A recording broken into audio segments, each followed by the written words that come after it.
tuko kwa ICU. I can assure you we are in economic ICU. Umeshika? Yes. I was in government. If I was the president today, I would be saying we owe nobody any money. All right? And whoever owes those monies, waendelea ku owe them, but the Kenyan sovereign does not owe. I want to repeat something I've been saying for a very long time. And I think it's important. Every Kenyan understands this very clearly. We are tired of this pain. We are tired of the oppressive taxation and debt that we are enduring. It is clear that the finance bill, which is trying to raise our tax revenue from what we anticipate to be collected this year from 1.9 trillion to 2.9 trillion, is an unachievable target. There's nowhere in the history of this nation that we were able to raise 1 trillion more in collections than the previous year. We have never done so, and it's not going to be achieved today. Anybody that is attempting to pass this bill is passing a target that is fake. Thus, it is a fake bill. And a fake bill cannot be sustained. It can only be oppressive. Oppressive. The reasoning for this target is only one thing. The government is unable to meet its debt obligations. This coming financial year, the government is supposed to pay 1.7 trillion in tax, in debt repayments. That is at current exchange rate, 1.7 trillion. It is a target that is seemingly elusive. Today, as we are talking, of every 100 shillings the government is collecting from our taxes, 80 shillings is going to debt payments. It is unsustainable. We cannot survive. Ghana rescheduled at 70. Sri Lanka collapsed at 90. Lebanon at 80%, 80 shillings to 100 going to debt like we are. We cannot sustain this anymore. We must ask ourselves what this is about, because this money is no longer coming back to Wanjiko and Mura. It is not. It is going out. Now, we have three choices. Three choices and three choices alone. Not the raising of tax. It will not work. We have three choices. One, we reschedule the tax. We reschedule the debt. That is the number one option. And I can tell you it is a very difficult one, because you have three pockets of debt. The second option is to say we can't pay. We can't pay. We default on this debt. And even that has consequences. But it is also a solution. Nobody should see it like it is the end of the world. It is not. Ghana defaulted in December when they had reached 70% of their revenue, 70 shillings of 100 going to debt. They defaulted in December, and they went through something called debt distress exchange, which in its own way had ramifications on every single sovereign. People had to take a haircut on their savings, on the money they had in their accounts, 30%. Banks had to change bonds to the extent of 30%. You cut off. Then you have the third option. We have investigated this debt. And over the last 10 years, debt has been taken in this country without our approval through Parliament. Our debt is anchored in the appropriations bill development, and Parliament only passed debt of 2 trillion shillings over the last 10 years. Only 2. So we did our hesabu, 2 trillion. There was a carryover of Kibaki, 4.3 trillion.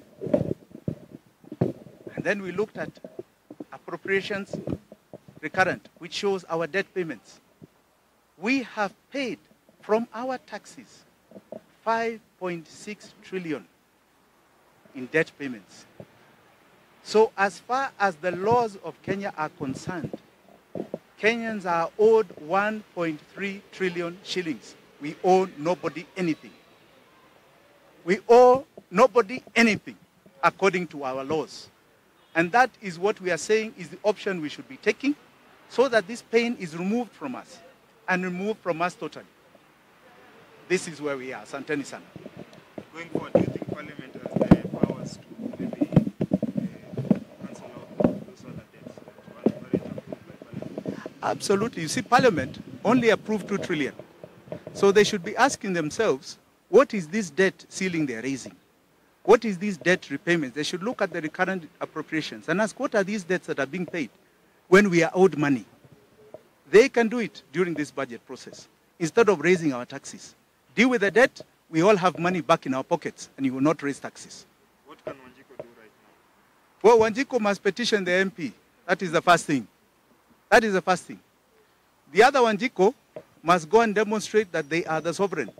We must go and make sure that Parliament has heard our voice loud and clear, that we are determined to make sure that this burden is not passed on to us for generations to come. Our time to say no has now come. Hii deni hatutalipa, hatuna deni, we want our money back, 1.3 trillion. Okay? That is where we are. Then there's the other option, which I'm very glad to see Senator Umtata has done. He has gone to court to say we are owed money. We are not going to pay. So there are very many options available to all of us. We can all go to court. Umtata has gone to court. Many people can go to court. It's not only one person. But that is the option. I want to just make sure that I'm making sure Kenyans are aware of their current state, and we must say no more to the rise of taxation and no more to debt payments. We have a credit. It must come back. That's it. You've spoken about the petition that you're supposed to do either today or I don't know tomorrow. What are we expecting from the petition? The Parliament has put out a public participation notice in relation to the debt ceiling. And in that petition, we are going to be putting forward our forensic audit of the debt, saying you should not be raising debt ceiling, you should not be making any more debt payments, you must be claiming back our money. That is what we intend to do in that Parliament.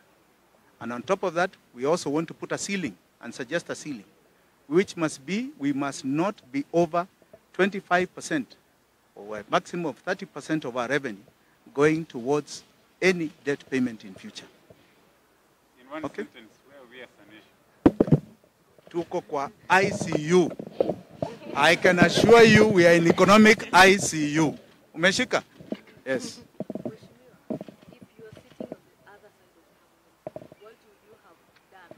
In other words, if I was in government, if I was the president today, I would be saying we owe nobody any money.